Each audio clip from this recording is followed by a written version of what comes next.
Assalamualaikum warahmatullahi wabarakatuh.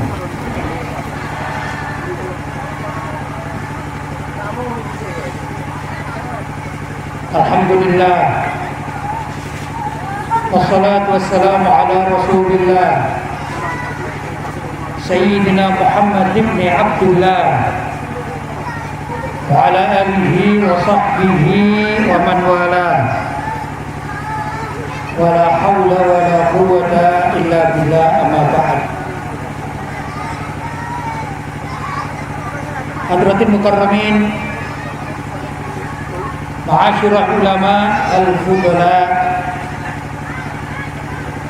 ma'asyiral asatidzah al-kurama, bapak-bapak, ibu-ibu, hadirin hadirat yang dirahmati oleh Allah. Dan tak lupa yang kita cintai dan kita hormati, panitia penyelenggara haul dari Al-Maghfurlah Datuk Yusuf Qadir atau Buduk Bergen. Mudah-mudahan semua yang ikut berkiprah di dalam pelaksanaan haul yang sangat mulia ini, seluruh amal ibadahnya diterima oleh Allah Subhanahu wa taala. Dan mudah-mudahan kita semua mendapatkan keberkahan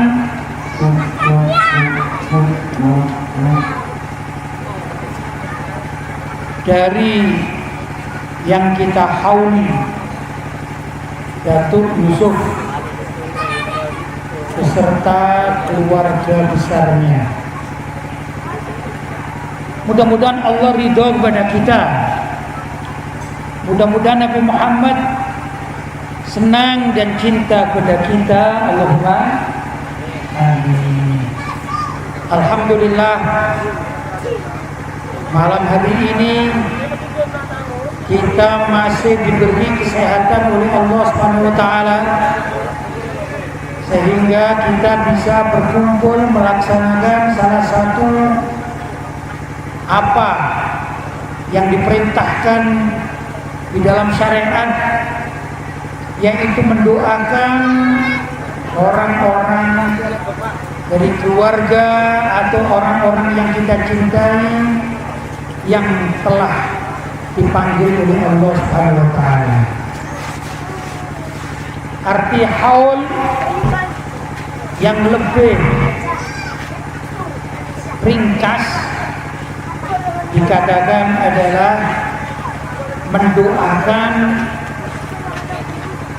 mayit, mendoakan orang yang telah meninggal dunia.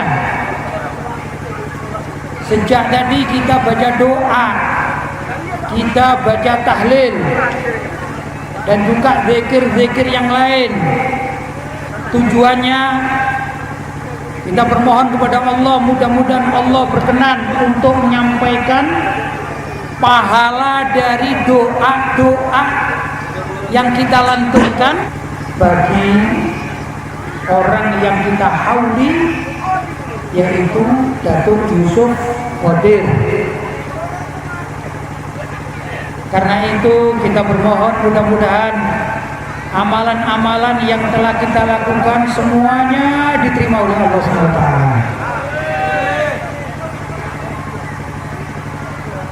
Bapak-bapak dan ibu-ibu yang dimuliakan oleh Allah, dan juga para kiai yang hadir, kita sangat senang malam hari ini kita masih merasa bisa melaksanakan satu kegiatan besar,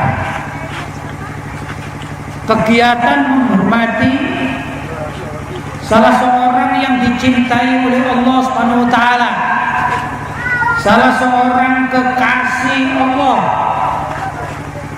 salah seorang yang walaupun beliau sudah wafat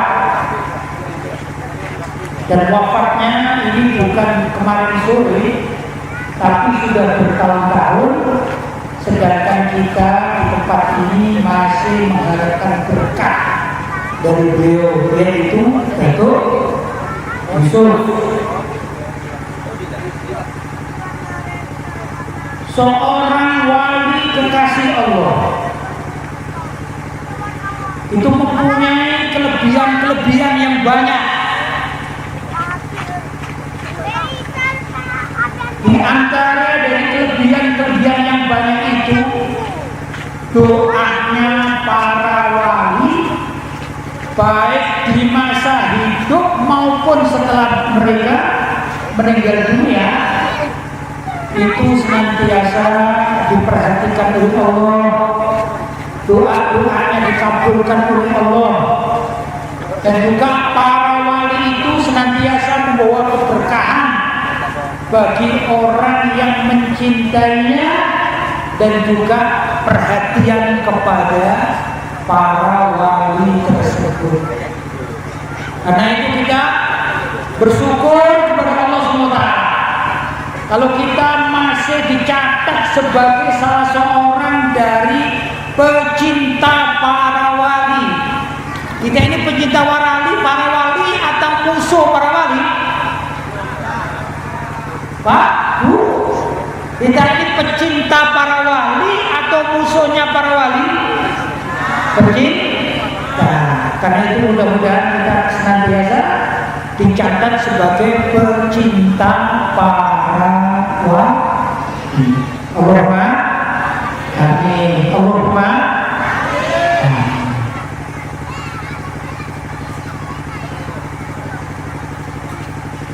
Ada satu kitab yang dikarang oleh Syekh Yusuf An-Nabhani yang bernama Karamatul Auliya, atau terjemahnya adalah bentuk-bentuk keramat para wali. Ada 2 jilid, namanya kitab Karamatul Auliya karangan Syekh Yusuf An-Nabhani. Kalau kita membaca tentang buku ini atau yang ditulis di dalamnya, maka di situ banyak sekali riwayat-riwayat tentang kehidupan para wali. Mulai dari cerita kelahiran atau juga cerita pendidikannya, bahkan juga cerita tentang kealiman serta keramatnya para wali. Jadi di kalangan para ulama Ahlussunnah wal Jamaah yang namanya meyakini adanya keistimewaan atau keramat para wali itu menjadi suatu hal yang sudah biasa. Ini terjadi bertahun-tahun mulai zaman Nabi Muhammad SAW atau dekat-dekat dengan beliau. Saya teringat ada seorang wanita. Jadi namanya wali itu tidak harus laki-laki, ya. Wanita juga bisa jadi wali kekasih Allah. Ada seorang wanita, beliau bernama Sayyidah Nafisah binti Hasan ibni Ali bin Abi Thalib. Jadi salah satu cicitnya Nabi Muhammad SAW. Namanya siapa? Sayyidah Nafisah. Sayyidah Nafisah itu lahirnya di Mekah. Setelah agak besar beliau dibawa keluarganya untuk hijrah ke Madinah. Nah, di Madinah beliau belajar. Ini wanita ya. Mulai sekitar usia 8 tahun menghafalkan Al-Quran sampai selesai. Kemudian beliau mempelajari ilmu-ilmu agama sampai mendapat julukan Nafisatul Ilmi. Nafisah itu sesuatu yang baik, ya. Jadi orang baik yang mempunyai ilmu, itu namanya Nafisatul Beliau adalah cicit Nabi Muhammad SAW. Setelah menikah, beliau pergi dengan suaminya ke kota Mesir, Kairo.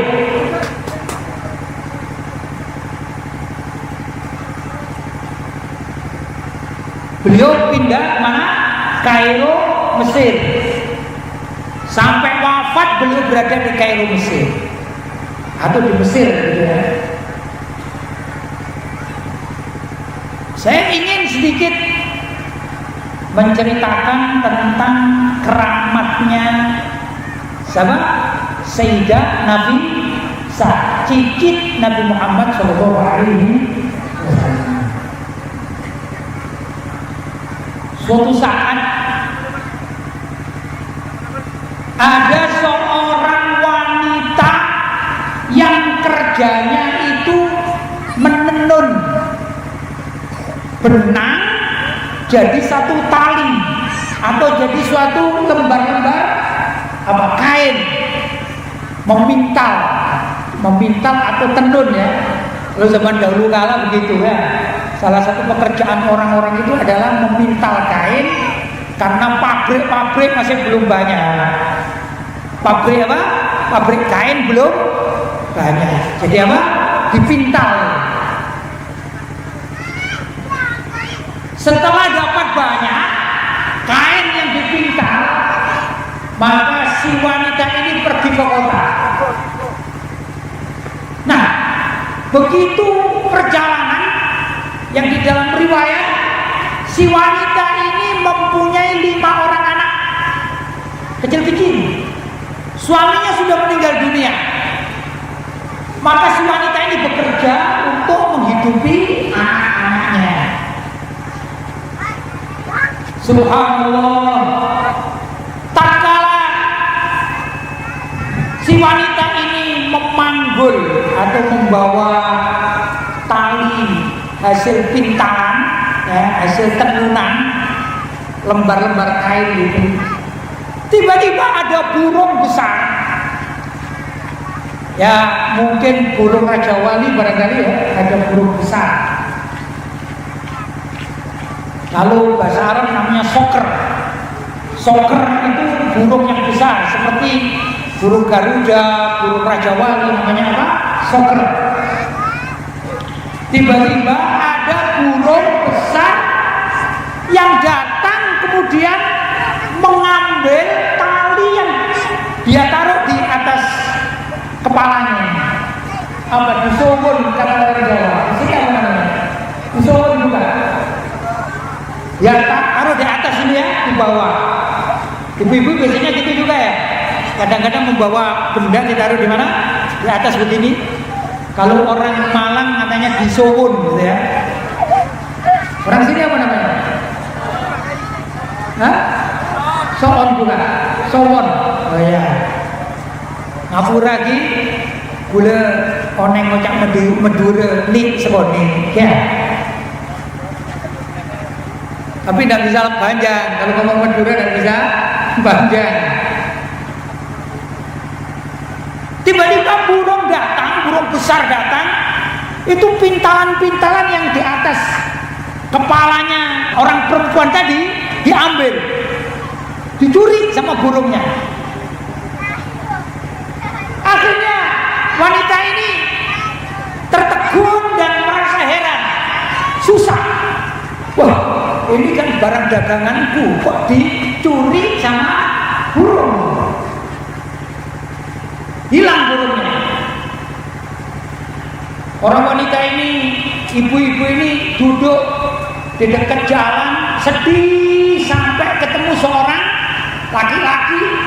Ditanya, "Bu, kenapa Bu? Ibu kok sedih?"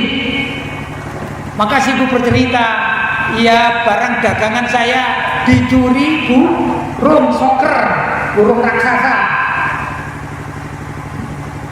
Akhirnya kata bapak itu, "Begini saja Bu, saya antarkan ke rumah Sayyidah Nafisah, cicit Nabi Muhammad SAW. diantarkan. Setelah sampai di rumah Sayyidah Nafisah dan bercerita wanita itu, akhirnya ringkas ceritanya, Sayyidah Nafisah mengatakan, "Bu, kamu istirahat aja di sini di rumahku." Kemudian diberi makan, diberi minum, ya. "Kamu tunggu aja di sini." Kata siapa? Sayyidah Nafisah radhiyallahu ta'ala. Subhanallah, 1 jam 2 jam berikutnya, tiba-tiba ada tamu yang juga masuk bertamu kepada Sayyidah Nafisah. Ada beberapa orang laki-laki yang badannya kekar. Setelah bertamu, "Assalamualaikum." "Waalaikumsalam." Masuklah tamu laki-laki. Nah, pakaian dari si laki-laki, beberapa orang itu adalah pakaian nelayan, berpakaian nelayan. Ditanya, "Wahai bapak-bapak, ada apa kamu ke sini? Kok tumben-tumben kamu ke sini?" Maka bapak-bapak nelayan itu mengatakan, "Wahai cicinda Nabi Muhammad SAW, itu tadi kami ada kejadian yang aneh." Ada kejadian yang aneh. Waktu kami berada di tengah laut, subhanallah, kami mendapatkan ikan yang begitu banyak, sampai perahu atau kapal tempat menyimpan ikan itu hampir tidak cukup, karena saking banyaknya ikan yang didapatkan, tidak seperti hari biasanya. Jadi kami sangat senang sekali, kami berbahagia. Lantas kami pulang. Tapi subhanallah, begitu dekat dengan pantai, ada kejadian. Kejadiannya begini, kapal kami tiba-tiba bocor. Padahal ikan sudah banyak didapat, belum sampai mana ke pantai dermaga, kapal kami ini bocor. Wah, akhirnya mau tenggelam. Wah, pusing. Namanya dapat rezeki nggak jadi ya. Kalau kapal kami tenggelam, maka pasti nggak jadi dapat rezeki. Nah, tatkala kami susah, sedih, kemudian kami berdoa kepada Allah, "Ya Allah, tolonglah kami. Tolong ya Allah, selamatkan kami." Subhanallah, doa kami ini dikabulkan oleh Allah. Apa itu? Tiba-tiba ada burung besar membawa pintalan kain yang hinggap di mana? Hinggap di perahu kapal kami, kemudian menjatuhkan pintalan itu dan burungnya pergi. Kemudian kain pintalan itu diambil atau kita ambil dan kita sumpalkan, kita tutupkan di tempat-tempat yang lubang. Akhirnya perahu atau kapal kami selamat, alhamdulillah, sampai bisa ke dermaga, jadi tidak jadi tenggelam itu kapal, alhamdulillah. Sudah, kemudian kami jual hasil dari ikan yang di tengah lautan. Dan ini, wahai Tuan Putri, kami ada kelebihan uang. Kami sudah niat, kalau kami keuntungan ini besar, sebagiannya akan kami berikan kepada engkau, wahai Tuan Putri Sayyidah Nafisah, cicinda Nabi Muhammad SAW. Akhirnya diserahkan uang 500 dirham. Saya tidak tahu zaman itu 500 dirham itu berapa ya. Mungkin kalau sekarang itu barangkali sebut saja 50 juta barangkali ya. seorang nelayan dapat 50 juta kan banyak ya, luar biasa kan. Kemudian pergi nelayan setelah memberikan uang kepada siapa? Sayyidah Nafisah pulang. Nah begitu pulang, Sayyidah Nafisah bertanya kepada ibu tadi itu, ingat ibu tadi ya yang kehilangan pintalan kain. Ditanya, Bu, ibu ini kalau kerja jualan pintalan kain sekali jalan dapat berapa? Dijawab, biasanya dapat 200 dirham. Dapat berapa? 200 dirham. Maka Sayyidah Nafisah radhiyallahu taala anha mengatakan, wahai ibu, ini rupanya rezekimu ini ya. Maka aku serahkan 500 dirham untuk kamu dan keluargamu. Akhirnya rezekinya tambah, alhamdulillah. Luar biasa. Ini keramatnya siapa? Cici dan Nabi Muhammad Sallallahu Alaihi Wasallam yang berada di Mesir. Beliau bernama Sayyidah Nafisah radhiyallahu taala anha. Itu diantara keramat para wali. Karena itu kalau kita menghormati, menghauli para wali, ini yang Masya Allah barokahnya banyak. Hanya saja kadang-kadang ditampakkan oleh Allah kepada kita secara langsung nyata, kadang enggak. Tapi ada nilai-nilai keramat beliau para wali itu yang mengibrati kita barokahnya. Para kiai, para bapak dan ibu yang hadir, saya ada cerita ini dengan peristiwa dengan Datuk Yusuf. Kurang lebih 7-8 tahun yang lampau, yang dahulu, sudah lama. Ini insya Allah saya datang ke sini acara haul, kalau tidak saya untuk yang 2 kalinya. Tapi bukan kedua kalinya, ketiga kalinya ini. Yang pertama saya dengan keluarga datang ke makom, kemudian kita bikin acara di makom ya, tahlilan. Saya juga yang ceramah waktu itu, tapi tidak resmi. Acaranya tidak resmi ya, karena kita sowan kepada beliau, hanya ingin sowan. Kemudian sama bapak-bapak, ibu-ibu yang hadir, kita kemudian bikin tahlilan ya. Kemudian saya diminta ceramah, saya ceramah sekedarnya memperkenalkan diri lah. Pada perjalanan itu, salah satu perjalanan saya mengajak keluarga, ada dari Jakarta, dari Surabaya, dan juga dari Singosari. Ayah ibu saya bawa ke sini. Ada kejadian aneh. Ya karena saya bukan orang sini ya, kayak tadi juga jalan masuk agak lupa. Pasar Lemair, habis itu nyari kayaknya masuk ke kanan gitu ya, tapi nyarinya namanya malam ya. Jadi agak lupa-lupa sedikit gitu ya. Nah waktu itu saya ditunjuk oleh keluarga sebagai guide atau pengantar, penunjuk jalan. Padahal saya tidak hafal ya, saya tidak begitu hafal, tapi setengah-setengah hafal. Lah saya yang sering kesini aja lupaan, apalagi keluarga dari Jakarta yang belum pernah kesini, tambah nggak tahu apa-apa. Begitu di pojokan sana, di pertigaan Lemair ya masuk. Saya bilang sama keluarga, stop di sini.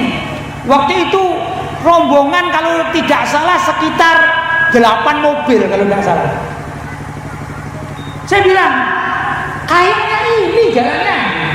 Kayaknya saya masih belum kenal dengan keluarganya Pak Munasir, saya belum kenal ya. Belum kenal Pak Tommy, belum kenal. Tapi saya yakin kayaknya ini jalannya. Di pojokan situ ada dokar. Saya masih ingat ada dokar. Dokar itu berhenti di parkir dan ditonjok sama kayunya ya. Kemudian kami parkir di belakang dokar. Mobil kami ini, pertama mobil saya, kemudian mobil ayah saya. Kayak saya penunjuk jalan.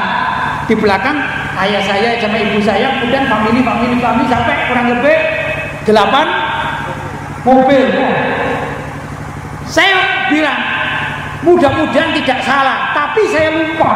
Gini aja, saya bilang sama keluarga, nanti kita jalan, kalau sudah ketemu ya kita tanya, kalau lupa kita tanya.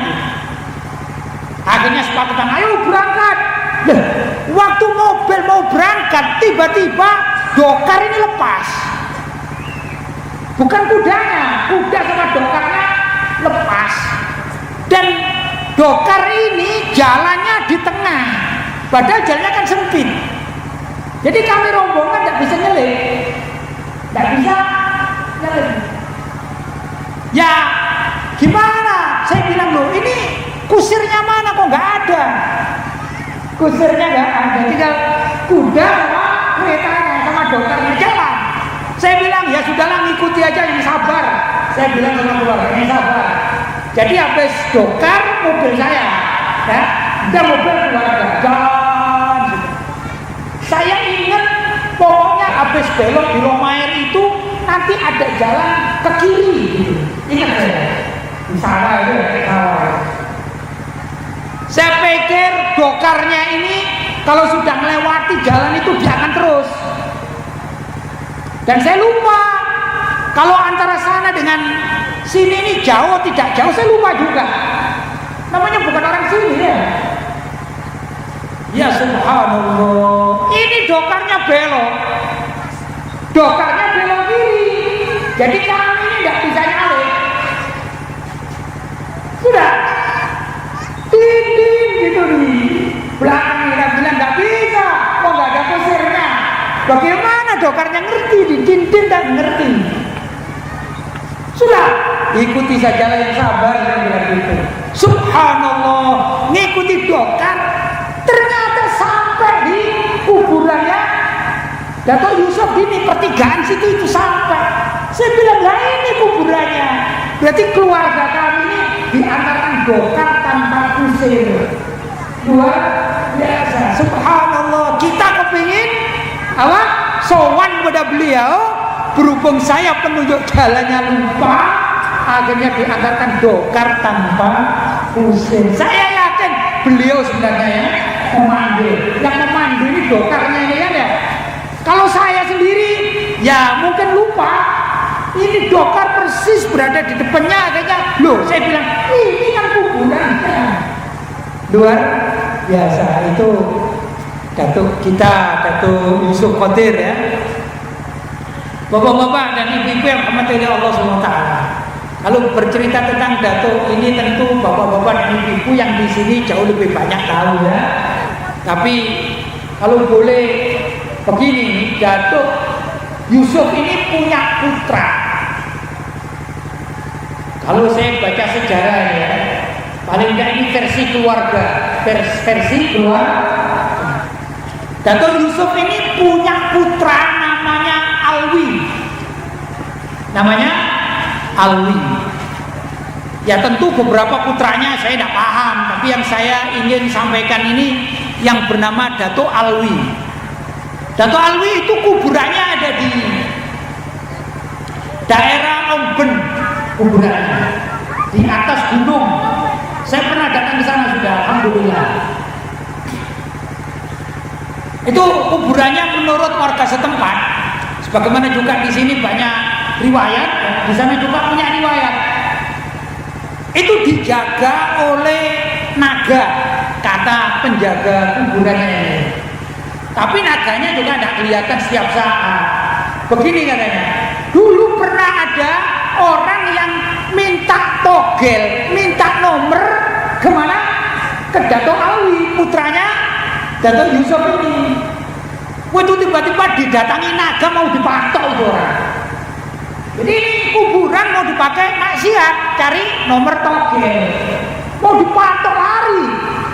Itu namanya Datuk Alwi. Panggilannya Agus Matal. Kenapa dipanggil Agus Matal?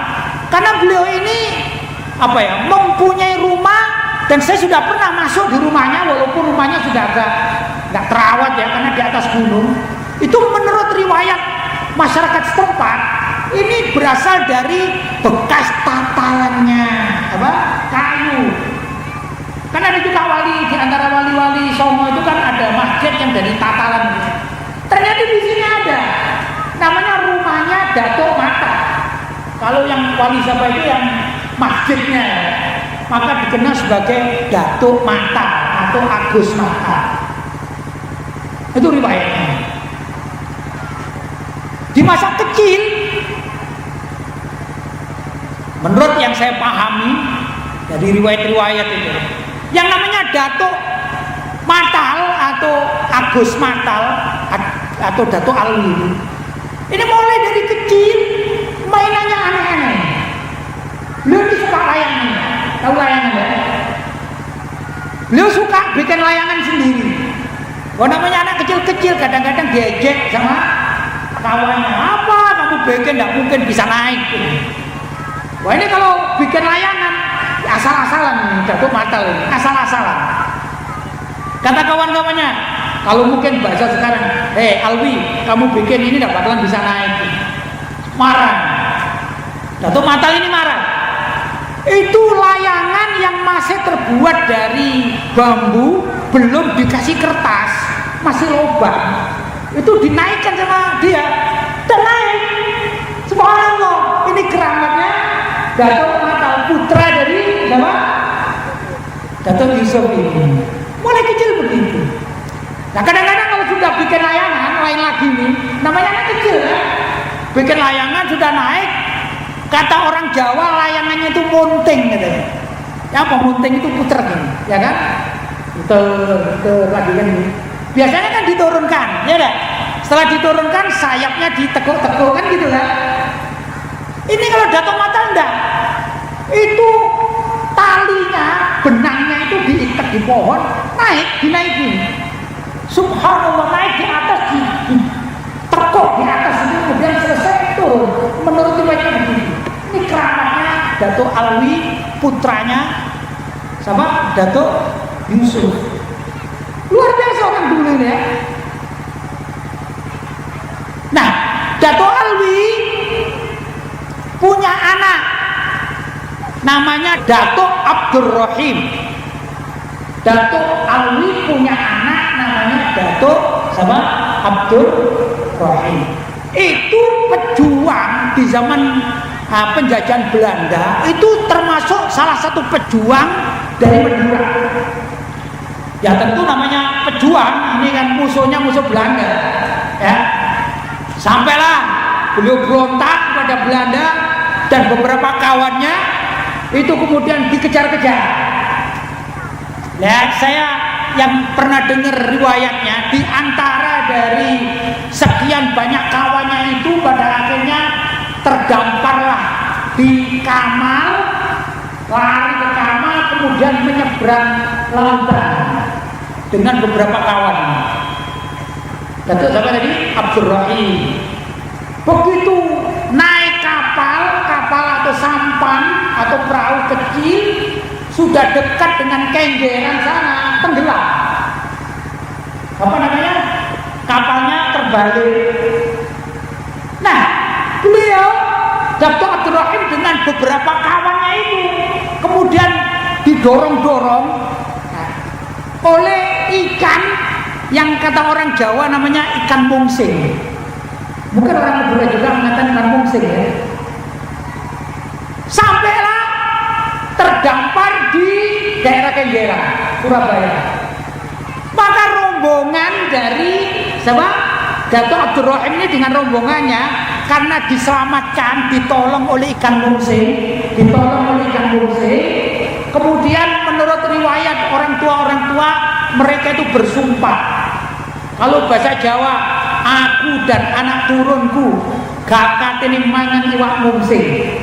Mungkin kalau bahasa Madura saya tak tahu ya, engkok ya, engkok saya, engkok ben anak turun lo mau makan cukup mungsing, barangkali gitu ya.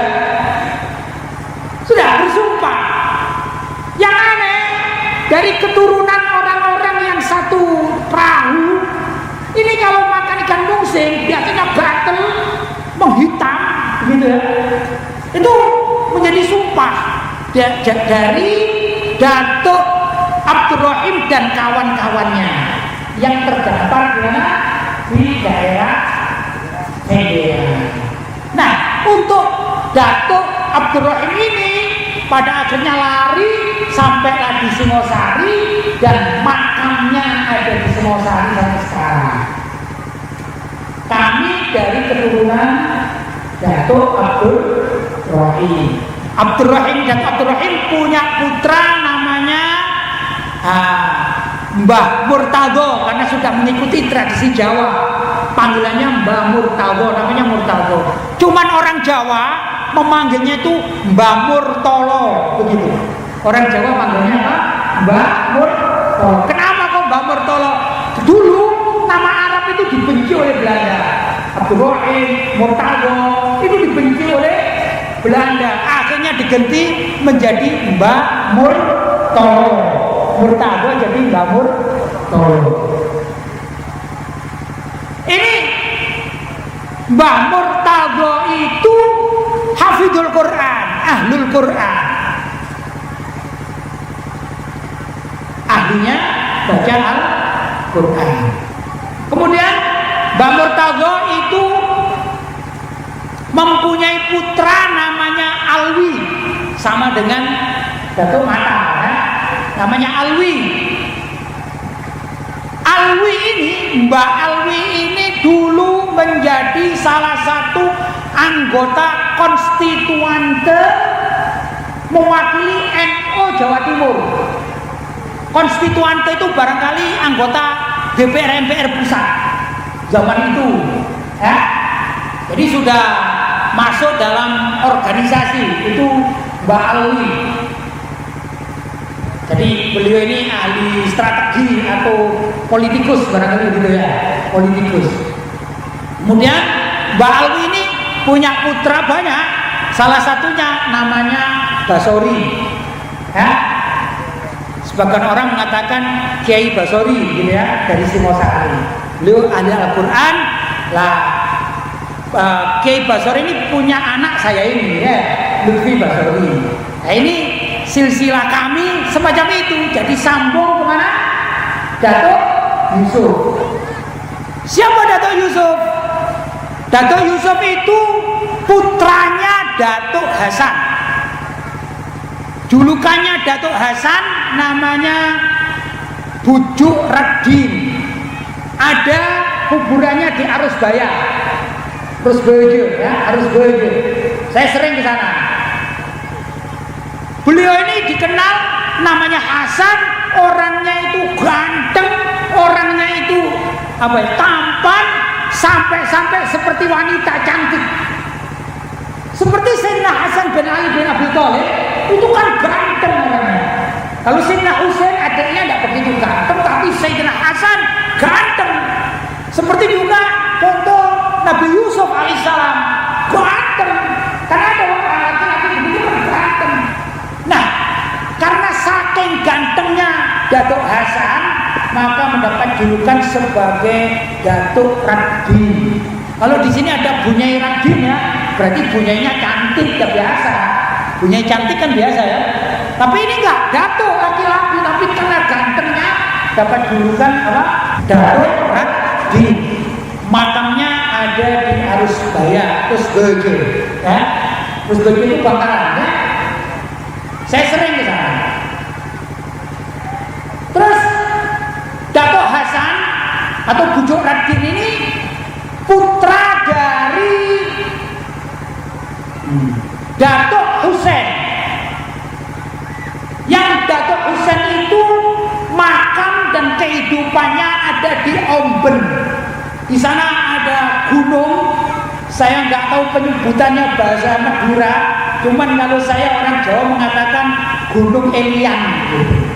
Saya lisannya kan lisan Jawa ya, bukan lisan Madura ya. Kalau orang Madura saya nggak tahu namanya apa, tapi namanya Gunung Elian semacam itu. Di mana? Omben. Datuk Husain ini dulu pernah menjabat sebagai seorang adipati, maka dikenal sebagai Adipati Omben. Adipati Omben. Itu orang-orang dahulu kala yang sangat luar biasa, ilmunya juga, mereka ahli ibadah. Kita bukan berarti tetangganya ini bangga, hanya bangga saja. Yang terpenting adalah adalah meniru apa yang dilakukan oleh mereka itu. Ini yang terpenting. Ya, yang terpenting gimana mengikuti perilaku mereka, orang-orang baik.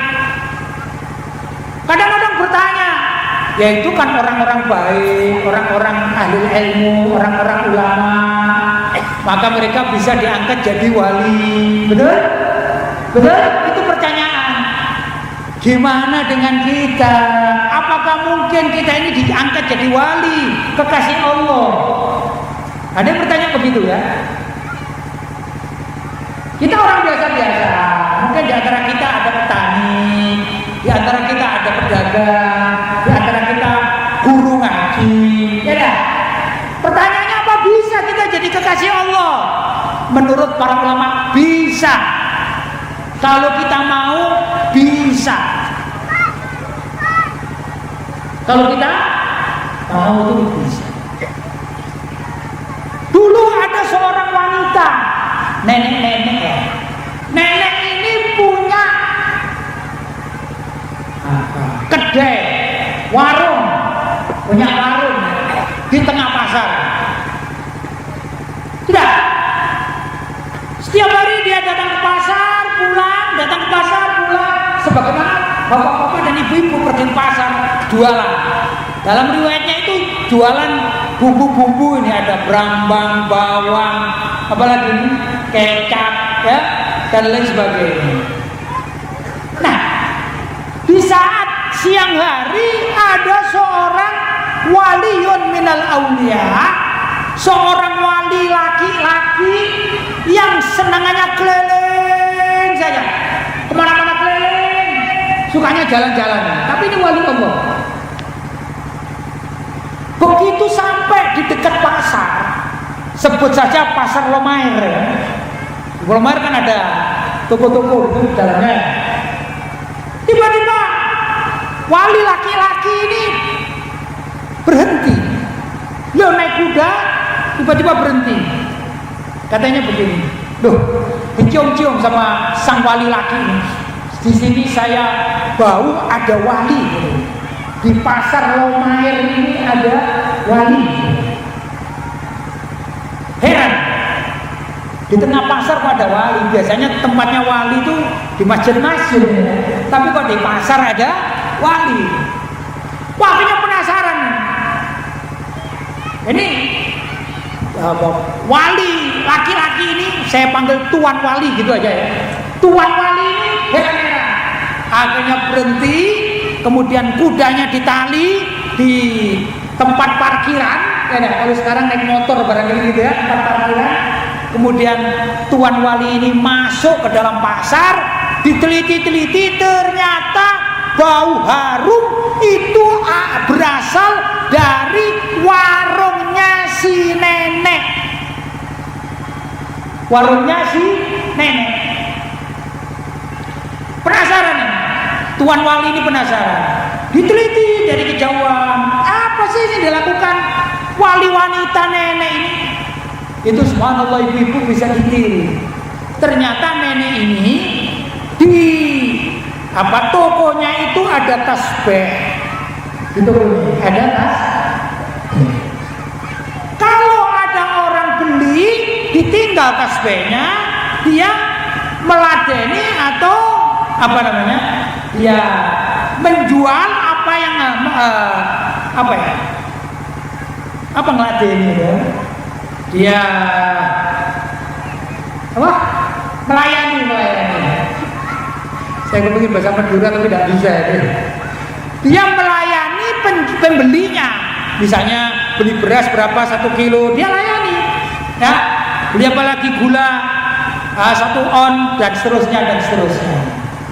Kalau nggak ada pembeli, dia ambil tasbihnya dan zikir kepada Allah, baca astagfirullah, subhanallah. Ada pembeli lagi, ditaruh lagi tasbihnya, dia melayani lagi. Beli apa? Beli terasi, dilayani.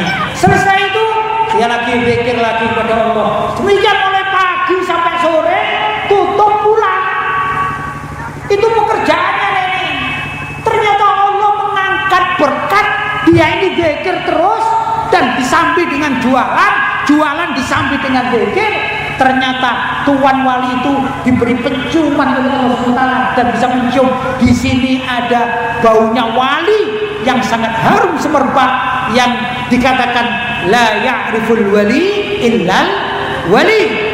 Tidak bisa mengetahui derajat seorang wali kecuali wali yang lain. Subhanallah, tuan wali tadi itu bisa melihat derajatnya si nenek, yang nenek tidak sadar kalau dirinya jadi wali, tapi yang tahu adalah wali yang lain. Ini kan bisa diikuti. Kita yang ada di sawah, tidak apa-apa. Di sawah kita macul tapi pakai istighfar, astagfirullahaladzim, atau salawat Allahumma Muhammad, atau bismillahirrahmanirrahim, ya Allah, kan bisa. Sehingga lisan kita ini terus mengucapkan zikir kepada Allah. Kadangnya, Pak, gimana Bu, saya ini kepingin jadi wali, tapi saya juga ya zikir, saya juga ya sholat berjamaah, ya, saya juga berbuat baik, tapi kadang-kadang maksiat. Masih suka maksiat. Lalu ada bapak-bapak di pasar, kok pembelinya kebetulan seorang ibu-ibu cantik, ya digoda-goda dikit lah. Ada di Pak? Ada? Digoda-goda dikit lah. Ada? Dosa ada? Dosa. Tapi kepingin jadi wali. Tapi kadang-kadang maksiat. Sholatnya gimana? Alhamdulillah 5 waktu sudah terjamin. Jamaah, ikut tahlilan, rajin ngaji. Tapi kalau sama wanita, nah ini mata kok tidak bisa ditolerir, mata kok tetap saja. Kata ibu-ibu, saya juga begitu kepingin jadi wali. Masalahnya mulut saya tidak bisa diam. Mulut saya ini ya kadang-kadang rasan-rasan. Ada Bu gitu? Apa rasan-rasannya? Banyak ya? Ahli sedekah, ahli ngaji, ahli apa lagi? Ahli sholat, bahkan puasa. Ahlinya puasa, tapi mulutnya ini kadang-kadang masih suka ngata-ngatain orang, kadang ngerasani tetangganya. Ada gitu? Banyak ya? Pingin jadi wali, bisa enggak? Bisa. Menurut para ulama bisa. Kenapa? Karena wali Allah itu bertingkat-tingkat. Wali Allah bertingkat-tingkat. Allah SWT berfirman, Bismillahirrahmanirrahim, "Tsumma awrafnal kitaba alladziina istafaina min ibadina." Lantas kami wariskan kitab, maksudnya pendidikan agama, ya, alladzina istafaina, kepada hamba-hamba yang kami pilih, min ibadina, dari hamba-hamba kami. Jadi Allah memberikan keistimewaan. Kalau Alkitab di sini adalah Al-Quran, ya, atau juga ilmu agama, perilaku yang bagus, pemahaman yang bagus. Kepada siapa? Alladzina istafaina min ibadina, kepada orang-orang pilihan. Min ibadina, di antara hamba-hamba kami. Loh, orang pilihan itu kekasih Allah maksudnya. Ya nabi, ya para wali, para ulama, dan orang-orang soleh. Ini para wali. Masalahnya ayat berikutnya, wa minhum dzalimun li nafsi. Di antara orang-orang yang kami pilih, pilihan-pilihan tadi ini, masih ada yang zalim kepada diri sendiri. Menurut para ulama, yang namanya zalim kepada diri sendiri itu masih suka bermaksiat. Tapi dia walaupun masih suka bermaksiat, tapi mengamalkan syariat dengan benar. Sholatnya 5 waktu dengan benar, puasa Ramadan yang wajib dikerjakan, zakat dikerjakan, zakat wajib. Apalagi ya, waktu punya uang dia pergi haji, ya, punya uang pergi haji. Ditambah seneng ngaji, seneng zikir. Ini kan orang-orang pilihan. Tapi dzalimun li nafsihi, dia kadang-kadang masih dicampur dengan maksiat. Mungkin kayak kita-kita ini ya. Betul? Kita ini seneng zikir enggak? Seneng ngajar haul enggak? Tapi pernah maksiat enggak? Ya maksiat kadang-kadang. Bukan berarti ahli maksiat. Kalau ahli maksiat, dia sholat enggak, puasa enggak, ya, kewajiban-kewajiban agama enggak. Kalau ibu-ibu enggak pernah pakai jilbab sama sekali, ya, ngaji sudah enggak mau, hadir kebaikan enggak mau, tahlilan anti enggak mau, kemudian sukanya bermaksiat saja, ini lain. Tapi kalau dzalimun li nafsihi tadi, ini orang ahli ibadah cuman dicampuri dengan maksiat. Kalau orang yang ahli ibadah tapi dicampuri dengan maksiat, kemudian tobat lagi, maksiat lagi, tobat lagi, maksiat lagi, maksiat diingatkan tobat lagi, enggak berapa lama maksiat lagi. Ada begitu? Benar. Ada begitu? Benar. Ini masih memungkinkan diangkat menjadi wali kekasih Allah. Tapi tingkatannya tingkatan paling rendah. Tingkatan paling rendah. Ya, di wali-wali itu bertingkat-tingkat. Yang kedua, tadi kan wa minhum dzalimun li nafsihi wa minhum muqtasid. Tengah-tengah. Ya, dia mengerjakan amalan-amalan baik, dia orang soleh, mengerti agama, maksiat sedikit sekali, tapi jarang melakukan sunnah-sunnah. Sholat 5 waktu aktif, apalagi zakat selalu dipenuhi, puasa fardu wajib dikerjakan, dia ahli zikir, dia ahli majlis taklim. Tapi kadang-kadang sholat duha jarang, sholat malam ya kalau lagi suka aja ya, paling enggak setahun sekali ya. Sholat malam setahun sekali, jarang. Enggak suka yang sunnah-sunnah, pokoknya yang wajib-wajib saja. Ini muqtasid. Maksiat enggak begitu. Kalau ada orang maksiat dia menghindar, tapi enggak aktif. Iktikaf di masjid enggak. Ya sukanya di rumah aja. Sukanya di rumah. Maksiat jarang, enggak seperti yang pertama. Ini namanya muqtasid. Orang yang tengah-tengah. Apakah bisa jadi wali? Menurut para ulama bisa. Ini kalau diangkat jadi wali oleh Allah, maka derajatnya lebih tinggi dari kelompok pertama yang namanya dzalimun li nafsi. Jelas ya? Nah, sekarang ada wali yang tingkat tinggi. Saya yakin seperti Dato' Yusuf ini adalah wali yang tingkat tinggi. Apa itu? Dzalimun li nafsi wa minhum muqtasid wa minhum sabiqun bil khairat bi idznillah. Sabiqun bil khairat bi idznillah. Apa itu sabiqun bil khairat? Dia senantiasa berlomba-lomba untuk kebaikan. Pokoknya tidak ada namanya suatu kebaikan kecuali orang ini di garis terdepan. Misalnya, ayo masyarakat, kita akan mengadakan haul ke haulnya Dato' Yusuf. Misalnya, wah, saya akan nyumbang, saya akan bertanggung jawab terhadap kebaikan lampu-lampu. Oh, saya bahkan sound system, saya menyumbang makanan, saya ini dan itu, ini bagian saya semuanya. Dia senantiasa mencari yang terdahulu. Ya, wadah pembangunan masjid, ini saya akan menyumbangnya. Pokoknya orang ini suka dengan kebaikan. Namanya sabiqun bil khairat. Karena ada orang lagi yang dikatakan, Pak, Bu, ayo nyumbang kebaikan. Ah, saya juga masih tidak punya uang itu, kapan-kapan saja lah. Kan ada dia. Ini enggak punya uang, enggak punya uang, dia merasakan saya harus nyumbang, saya harus berbuat baik. Kalau ada sholat berjamaah, saya harus paling depan.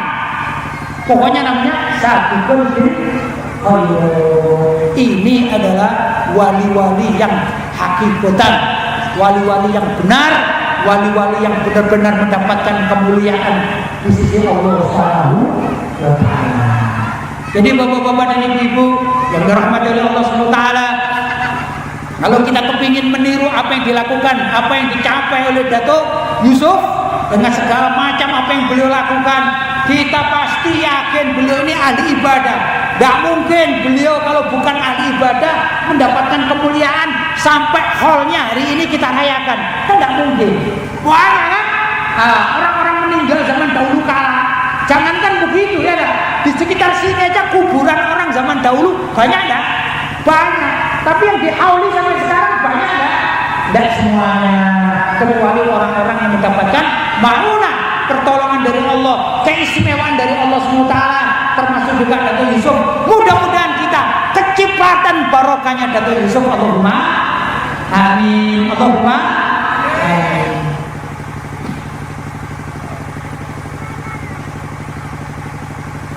Ada riwayat, mungkin ini riwayat yang saya sampaikan sebelum penutup. Ada riwayat dulu ada seorang wanita di zaman Nabi hidup. Wanita ini namanya keluarga. Ayahnya sudah meninggal dunia, ibunya sudah meninggal dunia. Suatu saat si wanita ini datang kepada Nabi, tangannya ini tidak bisa digerakkan, kaku, lumpuh, atau orang sekarang mengatakan stroke mendadak. Tangannya stroke mendadak, kan ada gitu ya. Cuma wanita ini bilang kepada Rasulullah, ya Rasulullah, saya mohon doa agar tangan saya engkau doakan biar sembuh. Kemudian Rasulullah tanya, ya saya bahasakan dengan ibu gitu ya. Bu, setahu saya engkau kemarin sehat. Kau itu orang sehat. Kenapa kok tiba-tiba engkau stroke? Engkau makan apa? Mungkin habis Idul Adha banyak makan kambing barangkali ya. Akhirnya stroke barangkali gitu ya. Tanya Rasulullah, kenapa kamu stroke? Katanya si ibu, begini Rasulullah, ceritanya agak panjang ini. Tidak apa-apa, kamu cerita, saya dengarkan. Akhirnya si wanita ini cerita, ya Rasulullah, semalam saya ini tidur dan bermimpi. Mimpinya aneh. Saya itu bermimpi seakan-akan hari kiamat sudah datang. Sampai hari kiamat datang, kemudian orang-orang ini sudah dikirim ke akhirat, dan saya menemui ibu saya berada di pinggir lereng neraka. Neraka itu kan ada pegunungan-pegunungan ya, ada curang-curang kan gitu ya. Ibu saya ini ada di salah satu dinding neraka. Saya lihat di tangan ibu saya ini membawa serbet. Apa serbetnya? Gombal. Tahu gombal? Apa bu? Serbet tahu ya? Yang untuk bersihkan di dapur nih, kain itu ya, kain lap ya. Yang satunya memegang gaje. Tahu gaje? Ada daging, ya, ada gaje. Betul ya? Apa di sini? Lemak. Ya, gaje. Ya situlah pokoknya ya. Gak tahu bahasa Maduranya ya. Jadi yang satu pegang apa? Pegang serbet, kain, yang satu pegang daging, yang bagian gaji. Itu kalau ada api neraka menjilat, sama si ibu ini diginikan, diusir. Apanya? Api neraka yang mau menjilat dirinya diusir. Beliau menggunakan serbetnya dengan gaje yang ada di tangannya, diusir. Sehingga lumayan tidak begitu panas. Tapi di bibir neraka. Terus saya tanya, kalau orang Madura ini panggil ibunya apa? Emak. Ya. Panggil ibunya apa? Orang kuburan. Ibu juga. Ibu. Saya panggil bunda gitu aja ya. Biar berbeda ya. Bunda. Ya. Bunda. Kenapa engkau kok di neraka begini bunda? Kata si ibu tadi yang datang pada Rasulullah. Padahal ya Rasulullah, wahai ibunda, saya tahu engkau ini dulu di dunia min ahlul ibadah, engkau senang ibadah, sholatmu luar biasa, engkau juga taat kepada suami, engkau ini orang baik. Tapi kenapa engkau ada di neraka? Maka si ibunda itu mengatakan, iya nak, gini nak, aku memang orang baik, aku orang solihah, cuman aku itu pelit, cerai. Gimana cerai? Ya, dulu kalau ada orang minta sama aku uang, aku ada, tak bilang nggak ada. Nah, suatu saat sangat kebetulan aku ini dapat daging yang ada gajenya, ya. Aku nggak suka gajenya ini, nggak suka. Kok ada orang minta, ya karena aku nggak suka, tak kasih aja. Terus ada orang lain datang minta serbet. Kebetulan di sini ada serbet gombal kain yang sudah buruk, jelek, bau, kotor. Ya daripada saya buang, saya kasihkan orang itu aja. Sudah selesai. Ternyata luar biasa. Itu kain yang buruk dan jelek serta gaje yang aku tidak suka tapi aku sedekahkan. Itu yang menyelamatkan diriku dari sengatan api neraka.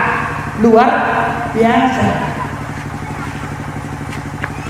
Kemudian si anak bertanya, wahai bunda, di mana ayah? Katanya, oh ayahmu ada di surga. Kamu di sana aja ketemu ayahmu.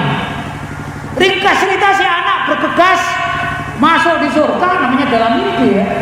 Dalam mimpi yang diceritakan kepada Rasulullah, ada hadisnya. Ternyata si anak ini melihat ayahnya sedang membagi air telaga Kautsar. Jadi penjaga telaga Kautsar airnya. Kalau ada orang datang baru masuk surga dikasih telaga Kautsar, bagian ambilkan gitu, khidmat gitu ya. Setelah ditanya, wahai ayah, saya heran engkau mendapatkan hormatan dari Allah SWT bisa menjadi penjaga telaga Kautsar milik Nabi Muhammad SAW. Inna a'tainakal Kautsar. Ya dah, semuanya kami berikan Al Kautsar ini untuk kepada Muhai Nabi Muhammad. Nah, jadi ini telaganya Nabi Muhammad. Pak, kenapa ayah kenapa ayah kok jadi penjaga telaga Kautsar? Ringkas jawabnya, ya alhamdulillah dulu aku itu senang sedekah. Kalau ibumu itu pelit, cerai. Kalau saya ini alhamdulillah ada sedikit saya sedekahkan. Cuman kalau aku sedekah kadang-kadang nggak mau ketemu ibumu. Nanti kalau ketahuan ibumu marah. Jadi aku sembunyi-sembunyi begitu. Ya, si suami sembunyi-sembunyi, alhamdulillah. Kata si anak, wahai ayah, tidakkah engkau kasihan sama ibuku? Istrimu dulu kan taat kepadamu, dulu juga ahli ibadah, ahli sholat. Kenapa ndak engkau kirim satu cangkir telaga Kautsar? Kenapa ndak aku kirim? Kata si ayah, ya masalahnya begini nak, aku tidak boleh oleh Allah, aku disuruh jaga, dan ini telaga Kautsar hanya diberikan kepada orang-orang yang soleh yang masuk surga, sedangkan ibumu belum diizinkan masuk surga. Maka si anak itu mikir, aku minta kepada ayah baik-baik gak dikasih, padahal bukan untuk aku, untuk ibuku, untuk istrinya ayah. Wah, kalau gitu mau aku curi saya. Aku curi. Begitu ayahnya asik membagi air kepada orang yang minta-minta, yang jatahnya ya, baru masuk surga, tiba-tiba si anak ini mengambil cangkir lain, diambilkan dari apa? Telaga Kautsar, dibawa lari. Ya, mau dikasihkan siapa? Ibunya. Kenapa? Kasihan sama ibunya. Nah, di perjalanan lari itu, subhanallah, anak ini terjatuh bangun. Nah, tak kalah bangun, tiba-tiba tangannya ini stroke, nggak bisa dibuat bergerak. Pusing anak ini gimana? Saya sehat kok tadi itu, kok waktu bangun tidak bisa digerakkan. Mikir, kemudian si anak ini ingat, iya ya, itu kan telaga Nabi Muhammad.